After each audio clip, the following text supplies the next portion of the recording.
여러분, 오징어라는 단어를 들어보셨습니까? 까마귀를 잡아먹는 오징어, 사실까? 라는 제목을 가지고 오늘 영상을 만들어 봤습니다. 오늘 그 궁금증을 속 시원하게 해결해 드리겠습니다. 왜냐하면 우리나라 수상계통에서 가장 권위 있는 국립수산과학원 연구소님의 생생한 증언이 있기 때문입니다. 끝까지 신청해 주시고요. 마음에 드시면 좋아요 눌러주시고, 구독을 원하시면 꼭 구독을 눌러주시기 바랍니다. 오징어는 지구 모든 바다에 서식하는 난류성 연체동물입니다. 한반도 근해에는 살오징어, 갑오징어, 창오징어, 날개오징어 등 60종 이상이 서식하는 것으로 알려져 있는데요. 우리가 흔히 오징어라고 부르는 것은 살오징어입니다. 그리고 한국, 일본, 중국, 이탈리아 등에서 이 오징어를 식용을 하고 있습니다. 오징어는 몸 길이가 10cm부터 16m까지 다양하며 머리, 다리, 몸통으로 나뉘어집니다. 다리는 10개인데요. 그 중에서도 팔 역할을 하는 2개는 특히 가늘고 매우 깁니다. 이 긴 다리는 먹이를 잡을 때나 교미할 때 암컷을 힘껏 끌어안는 수단으로 쓰기 때문에 교조반 또는 교미완이라고도 부릅니다. 눈과 입이 있는 다리와 몸통 사이 부분이 바로 머리입니다. 몸통은 원통의 막으로 되어 있고 내장과 먹물 주머니가 들어있습니다. 몸통에는 일명 오징어 귀라고 부르는 삼각형의 지느러미와 같은 것이 붙어 있는데요. 헤엄칠 때 방향키 역할을 합니다. 일종의 꼬리 날개인 셈이죠. 일반적으로 이 부분을 머리라고 생각하지만 실제로는 그 반대입니다. 오징어는 물을 뿜으려는 수간의 방향을 자유자재로 바꿀 수 있어서 전후 좌우 어디로든 자유롭게 헤엄칠 수가 있습니다. 오징어는 주변 상황에 따라 몸 색깔이 변하는데요. 여러 층의 표피와 그곳에 담긴 색소가 이를 결정한다고 합니다. 오징어 표피는 4개의 층으로 되어 있고 1층과 2층 사이에 흑갈색 색소 세포가 존재하고 있습니다.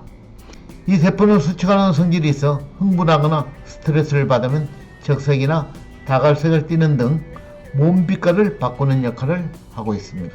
오징어는 바다의 공작이라고도 불립니다. 번식기에 순놈이 매우 아름다운 색깔로 변하기 때문입니다. 교미기가 되면 순놈 몸은 여러가지 형용하기 어려운 아름다운 색으로 변합니다. 특히 교미완의 끝은 흰색과 조화가 눈에 띌 정도로 아름다워 이런 별명이 붙여진 것이라고 보여집니다. 성숙한 오징어 순놈은 매우 음흉해 성적으로 미숙한 소녀 오징어를 노린다고 알려져 있습니다. 순놈의 구호를 받은 암놈은 탈피 후에 미성숙 시절인지라 힘없이 다리 10개를 순놈에게 내맡깁니다. 순놈이 발장을 끼는 순간 암놈의 몸빛깔도 화려한 변화를 일으키고 두름, 물밑 안전지대로 서서히 이동하게 되는데, 이때 순놈 정자가 암놈에게 향하게 되는 것입니다. 순놈 정자는 주문에 든 채로 암놈에게 옮겨지는데요. 암놈은 아직 미성숙 단계여서 입 주변에 있는 구이막이라는 곳에 정자를 저장했다가 성숙한 뒤에 결합하는 바로 지작 부화가 이루어지는 것입니다. 오징어의 이름의 유래에 대해서 알아보도록 하겠습니다. 오징어라는 이름은 까마귀에서 유래한 것으로 보여집니다. 원래의 이름은 오저거라 하여 까마귀 오자, 도죽적자, 물고기 어자를 써서 까마귀를 잡아먹는 물고기라는 뜻을 가지고 있답니다. 그 근거를 살펴보면요. 정약전의 자선어보에 까마귀를 즐겨 먹는 성질이 있어 날마다 물 위에 떠 있다가 까마귀의 일을 보고 죽은 줄 알고 쪼려할 때 발로 감아 물속으로 끌고 들어가 잡아먹었다고 해서 오징어라는 이름이 붙었다고 적혀 있습니다. 오징어라는 이름이 오징어로 변했을 것으로 추정하고 있습니다. 오징어와 관련된 재밌는 얘기 하나를 소개하겠습니다. 옛날 일부 선비들은 오징어 먹물로 글씨를 쓰기도 했답니다. 이수광은 한국 최초의 백과사전이라 할 수 있는 기복유설에 오징어 먹물로 쓴 글씨는 해가 지나면 사라져 빈종이가 된다. 사람을 간사하게 속이는 자는 이를 이용해 속인다고 적혀 있습니다. 그래서 믿지 못하거나 지켜지지 않는 약속을 오저거 묵계라고 하는 것입니다. 자, 이제 서서히 본론으로 들어가 볼까요? 오징어는 진짜 까마귀를 잡아먹나요? 이제 우리 한번 확인해 봅시다. 자, 먼저 오징어에게 한번 물어봤습니다. 야, 오징어, 너 까마귀 잡아먹을 줄 알아? 내가 까마귀를요? 글쎄요.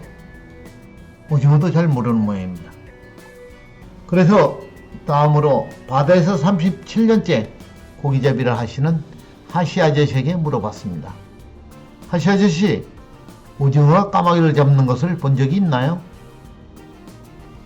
허허, 37년째 배를 탔지만 오징어가 까마귀를 잡아먹는 걸 한 번도 본 적이 없는디? 그래서 어쩌죠? 그래서 고민하다 결정을 했습니다. 마지막으로 국립수산과학원 연구사님께 한번 물어봐야 되겠습니다. 연구사님 안녕하세요. 오징어가 까마귀를 잡아먹는다는 것이 가능한 일인지 설명해 주실 수 있나요?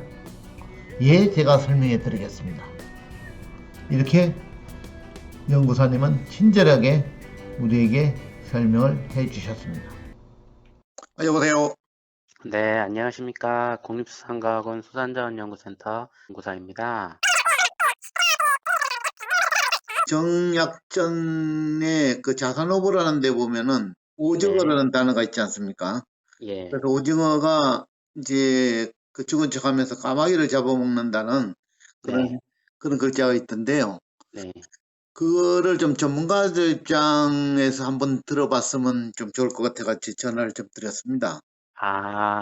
그거는 어떤 상황으로 저희가 추측이 되냐면, 예, 예. 오징어는 일단 까마귀를 먹을 수가 없어요. 왜 아, 예, 그러냐면은, 까마귀가 정약전이 관찰한 대로, 예. 예, 이렇게 떠 있는 거를 먹으려고 하는데 쪼다가 그러면 예, 오징어가 반응을 해요. 예, 그게 오징어가 이제 자기가 방어 무기가 다리밖에 없는데 다리하고 그거 이빨, 입이 있잖아요. 예, 예. 거기 이제 부리가 있습니다. 아, 예, 예. 그래서 이제 다리로 휘감아서 방어를 하는 거를 정약전 그 선생님께서 오해를 옛날에 하셔서 아, 그런 걸로 추측을 하고 있고요. 네네. 일단은 오징어의 주 먹이는 멸치, 그다음에 전갱이 이런 작은 어류들입니다. 어류들. 아, 그리고 또 한치나 같은 동족 오징어. 예, 예, 예. 예, 예. 요 정도로 저희가 지금 근해에서 늘 잡아서 오징어를 뭘 먹었나 이렇게 보면은 그 예, 정도로 예. 먹고 있습니다. 네, 네. 아, 그러네요. 네. 하여간 결론적으로는 오징어가 까마귀를 잡아먹는 거는 현실적으로 불가능하다는 그런 말씀이시죠? 그렇죠. 불가능하고 그거는 일종의 방어하는 장면을 예, 예. 오해해서 오징어가 까마귀를 잡아먹었다라고 이렇게 기술한 걸로 추측되고 있습니다. 아유, 감사합니다. 네, 아유, 너무 고맙습니다. 수고하십시오. 예, 감사합니다. 자, 그런 결론을 말씀드리겠습니다. 국립수사과학원 연구사님께서 지금까지 설명해 주신 바와 같이 오징어가 까마귀를 잡아먹는 것이 현실적으로 불가능하고 일종의 방어하는 장면을 오해해서 오징어가 까마귀를 잡아먹었다고 기술한 것으로 추측을 한다 라는 것이 결론이 되겠습니다. 자, 마지막으로 중국 송나라 시인 소동파의 오징어설에 대해서 한 말씀을 드리고 끝내도록 하겠습니다. 이 얘기는 어리석은 오징어에 대한 얘기입니다. 상아 같은 큰 고기가 달려들 때마다 오징어는 먹물을 내뿜어 시야를 가리곤 했습니다. 자꾸 그러다 결국 먹물을 하늘에서 내려다본 바다새에게 잡혀 먹히고 말았습니다. 무슨 일이든 자기 재주만 믿고 감추려 들다가는 도리어 환희 정체를 드러내 화를 자초한다는 세상 이치를 말해주고 있습니다. 여러분, 지금까지 시청해 주셔서 대단히 감사합니다. 여러분과 저와의 약속, 구독, 좋아요 지금까지 안 누르셨다면 부탁드립니다. 대단히 감사합니다.